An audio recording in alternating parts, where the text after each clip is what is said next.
Good morning students, welcome again. Solution chapter अपना चल रहा है और लास्ट क्लास में routes law for liquid liquid solution आपने डिस्कस किया था।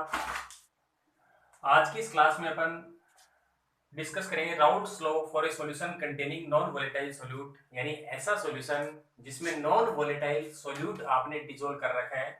नॉन वोलेटाइल सोल्यूट का मींस क्या है, जिसकी वेपर नहीं बने, वो आप ध्यान रखें। तो उससे पहले अपन ये देखते हैं कि vapour pressure of A solution containing non volatile solute, यानी उस सॉल्यूशन के वेपर प्रेशर के बारे में अपन डिस्कस करेंगे जिसमें नॉन वोलेटाइल सोल्यूट आपने डिसॉल्व कर रखा है।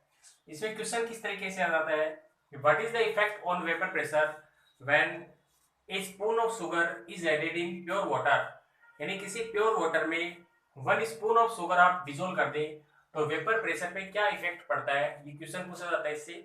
या फिर ऐसे पूछ सकते हैं कि what is the effect on vapour pressure, या फिर ऐसे बोल सकते हैं कि when in a pure solvent a spoon of sugar या फिर non volatile solute is added vapour pressure decreases why, ऐसे भी पूछा जा सकता है। तो अपन देखते हैं इसमें, सपोज प्योर सॉल्वेंट अपने पास है किसी कंटेनर में, ये कंटेनर आपने लिया, इस कंटेनर में क्या प्योर सॉल्वेंट है लाइक वाटर,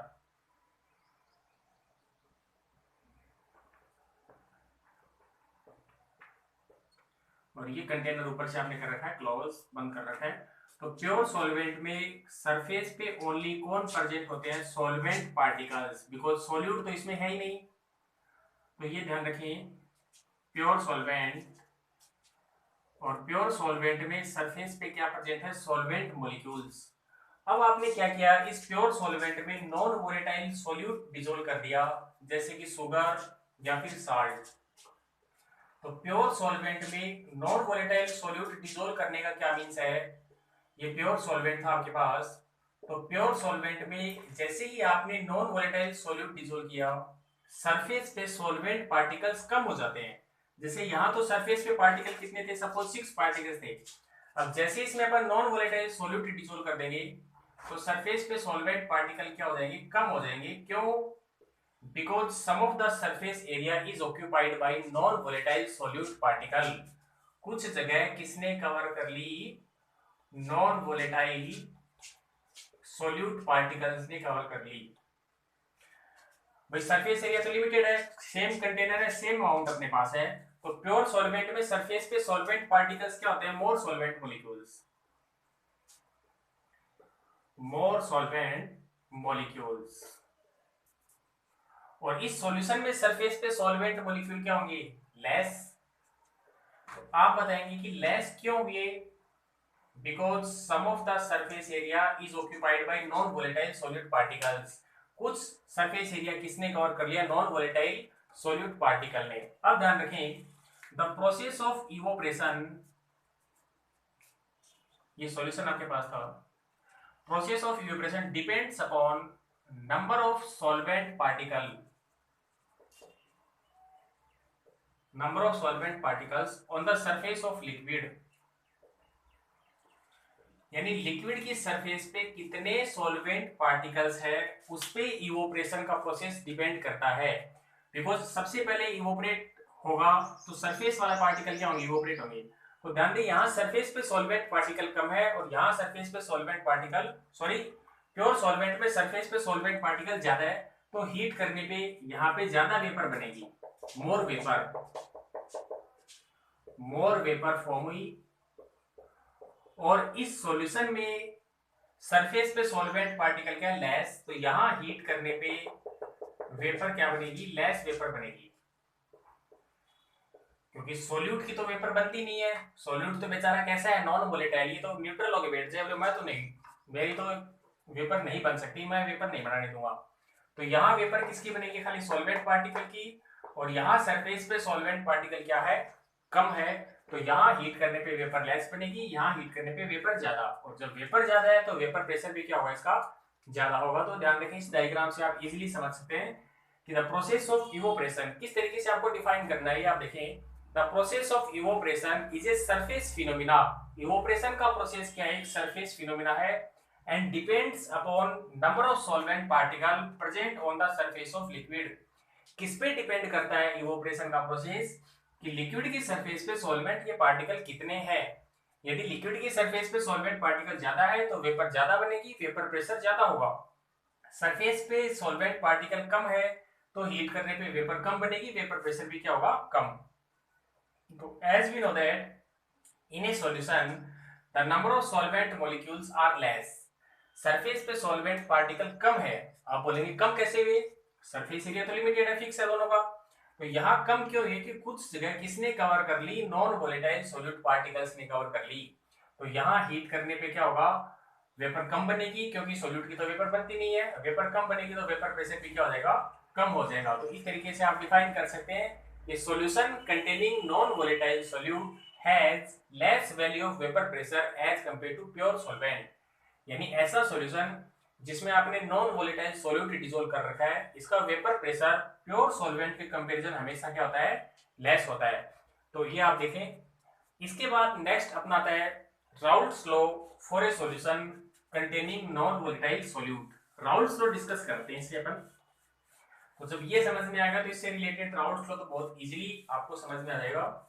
राउल्ट्स लॉ है, ध्यान रखिए, राहुल लॉ नहीं है। कई बच्चे राहुल राहुल का लॉ बोलने लगते हैं, तो राहुल तो किसी स्टूडेंट का नेम हो सकता है, ये है राउल्ट्स यानी साइंटिस्ट राउल्ट्स लॉ है। तो ध्यान रखें।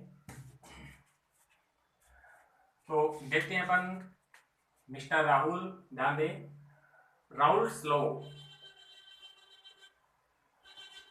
फॉर ए सॉल्यूशन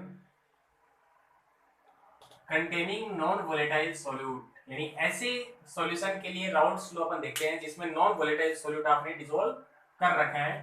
तो ध्यान दें, suppose we have pure solvent A, आपके पास प्योर सॉल्वेंट क्या है, ए है, और इसमें आपने क्या ऐड कर दिया, non volatile solute B add कर दिया। नॉन वोलेटाइल सॉल्यूट बी आपने ऐड कर दिया। अब ध्यान दें, सॉल्यूट तो कैसा है बेचारा, नॉन वोलेटाइल है, तो इसकी वेपर तो बनेगी नहीं। तो वेपर प्रेशर में खाली किसका कंट्रीब्यूशन होगा, ए का कंट्रीब्यूशन होगा। यानी अपन क्या बताएं, राउल्ट्स लॉ के according total vapour pressure P is equal PA plus PB होना चाहिए। बट B कैसा है, नॉन वोलेटाइल, B तो नॉन वोलेटाइल है, B की तो वेपर ही नहीं बनती। सो PB इज इक्वल 0, B का वेपर प्रेशर क्या होगा, 0 होगा। बस total vapour pressure P is equal PA, और P इज इक्वल PA की जगह पर रख सकते हैं P नोट A XA। आगे से अपन सोल्व करें, आगे से यदि अपन सोल्व करते हैं तो क्या आ जाएगा, इक्वेशन फर्स्ट इसे अपन मान लें, P is equal P note A XA अपने पास आ गया था। और ध्यान दें, total mole fraction XA plus XB is equal होता है 1। तो XB इज इक्वल क्या आ जाएगा, 1 minus XA। Put the value of XA in equation first, put the value of XA in equation first. XA की वैल्यू, सॉरी XA निकाले अपन, XA is equal क्या जाएगा, 1 minus XB। तो वैसे तो X कोई सा भी निकाले, लेकिन यहाँ पे XA है तो XA अपन निकालेंगे, XA इज इक्वल क्या जाएगा, 1 माइनस XB। तो put the value of XA in equation first, तो क्या लेगा, P is equal P note A, XA की जगह क्या जाएगा, 1 माइनस XB। और आगे से सोल्व करें तो P minus P note A, sorry पहले पूरा कर देते हैं एक बार, P is equal P note A minus P note A XB, और P minus P note A is equal minus P note A XB। ये अपना आ गया। अब माइनस का साइन यदि अपन हटाते हैं, जगह का थोड़ा अभाव है तो आगे से अपन यहाँ देख लेते हैं थोड़ा साइड में, फिर एक साथ पूरा डेरिवेशन और बता देंगे। यहाँ इसे देख लेते हैं, छोटी सी जगह में बड़ी चीज अपन देख लेते हैं। P minus P note is equal minus P note XB आ गया। अब ये माइनस का साइन यदि अपन हटाएं तो इसे रिवर्स कर दो या बोथ साइड माइनस से मल्टीप्लाई कर दें, तो क्या आ जाएगा, P नोट A प्लस क्या हो जाएगा, P note A minus P is equal P note A XB। ध्यान दें, P नोट A क्या था, vapour pressure of pure solvent, P क्या है, वेपर प्रेशर ऑफ सॉल्यूशन। और अभी आपने पढ़ा है कि सॉल्यूशन का वेपर प्रेशर सॉल्वेंट के कंपैरिजन कम होता है, तो P naught A minus P किसको रिप्रेजेंट करता है? Lowering in vapour pressure. P naught A minus P किसको रिप्रेजेंट करेगा? Lowering in vapour pressure.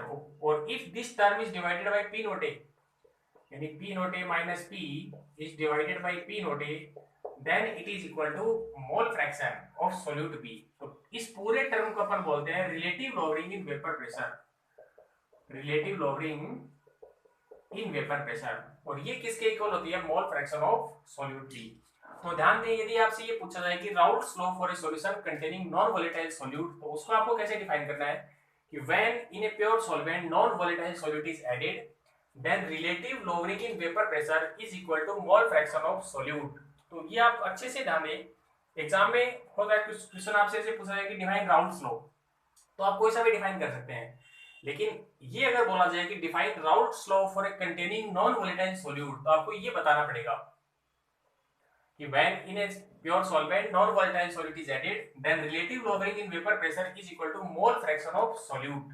किसके इक्वल होता है? मोल फ्रैक्शन ऑफ सॉल्यूट के। ये पूरा डेरिवेशन एक बार वापस आपको बता देते हैं पूरे बोर्ड पे, जिससे आपको पूरा एक साथ दिख जाए। तो अच्छे से आप राउल्ट्स लॉ के बारे में पढ़ें, डाउट्स यदि आपको कोई है तो वो आप पूछ सकते हैं। ध्यान दें, total vapour pressure P is equal क्या आ गया? Pa plus Pb। बट ध्यान दें, B कैसा था? नॉन वोलेटाइल था। B इज नॉन वोलेटाइल, मतलब B की तो वेपर ही नहीं बन रही है। अब B की जब वेपर ही नहीं बन रही है तो B का वेपर प्रेशर भी क्या हो जाएगा? 0। बस total vapour pressure P is equal क्या हो जाएगा? Pa। और P इज इक्वल Pa को आप कैसे लिख सकते हैं? P नोट ए एक्स ए। ये इक्वेशन फर्स्ट आ गई। Since total mole fraction XA plus XB is equal 1, so XA is equal 1 minus XB। Put the value of XA in equation first,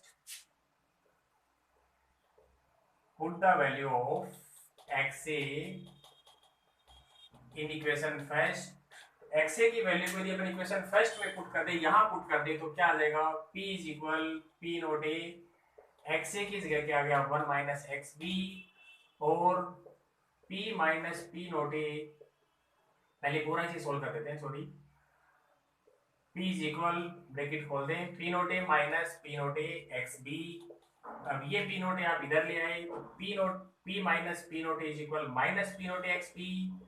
minus का sign आप हटाएं, बोथ साइड माइनस से multiply हो जाएगा, तो ये P note ए plus का हो जाएगा। P note A minus P is equal P note A XB। ध्यान दें, P नोट ए क्या था? Vapour pressure of pure solvent. और P क्या है? Vapour pressure of solution. तो सॉल्वेंट का वेपर प्रेशर ज्यादा होता है, सॉल्यूशन का वेपर प्रेशर कम। तो ये पूरा टर्म किसको शो करेगा? लोअरिंग इन वेपर प्रेशर, यानी वेपर प्रेशर में कितनी कमी आ रही है। प्योर सॉल्वेंट में नॉन वोलेटाइल सॉल्यूट ऐड करने पे वेपर प्रेशर कितना डिक्रीज होता है, उसे कौन रिप्रेजेंट करेगा? P note A minus P। और if this term is divided bye P note A minus P upon P note A is equal XB।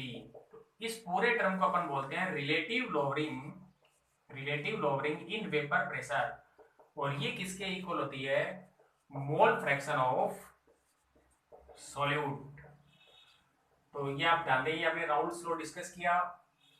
Liquid solution का बहुत इजी है। P डायरेक्टली XA और P is equal P note XA और PB directly XB, PB is equal P note XB। फिर दोनों को जोड़ देते हैं, फिर फाइनल डेरिवेशन अपन निकाल देते हैं।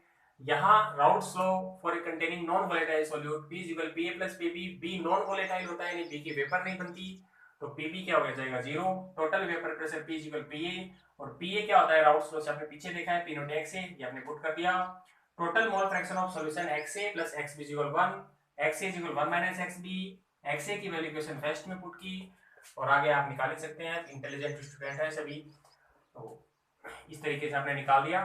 तो अपन कैसे डिफाइन कर देंगे कि किसी प्योर सॉल्वेंट में नॉन वोलेटाइल सॉल्यूट अपन ऐड करें, then relative lowering in vapour pressure is equal to mole fraction of solute. तो ये आपने Raoult's law for a solution containing non volatile solute discuss किया। ध्यान दें कल की क्लास में अपन आइडियल सॉल्यूशन और नॉन आइडियल सॉल्यूशन के बारे में डिस्कस करेंगे, पूरा अपन कंप्लीट उसे देखेंगे। आइडियल सॉल्यूशन और नॉन आइडियल सॉल्यूशन थोड़ा बड़ा हो जाएगा, लेकिन पूरा अपन उसे डिस्कस करेंगे क्योंकि चैप्टर अपने को जल्दी ही कंप्लीट करना है। तो ध्यान दें, ज़्यादा से ज़्यादा स्टूडेंट्स को जोड़ें, आप चैनल को ज़्यादा से ज़्यादा सब्सक्राइब करें, लाइक करें, कमेंट करें। जो भी प्रॉब्लम है, डाउट्स है, वो आप पूछ सकते हैं। नोट्स पहले भी आपको बता रखा है, Facebook page PPC and chemistry classes by Sandeep Rohila, उस पर सारे नोट्स डेली डाले जाते हैं। जो भी क्लास हो जाती है, क्लास होने के बाद उसके नोट्स हैवी पेज पे आपको अवेलेबल है, तो वहाँ से आप सारे नोट्स नोट कर सकते हैं। तो बाकी अपन नेक्स्ट क्लास में डिस्कस करेंगे। Thank you.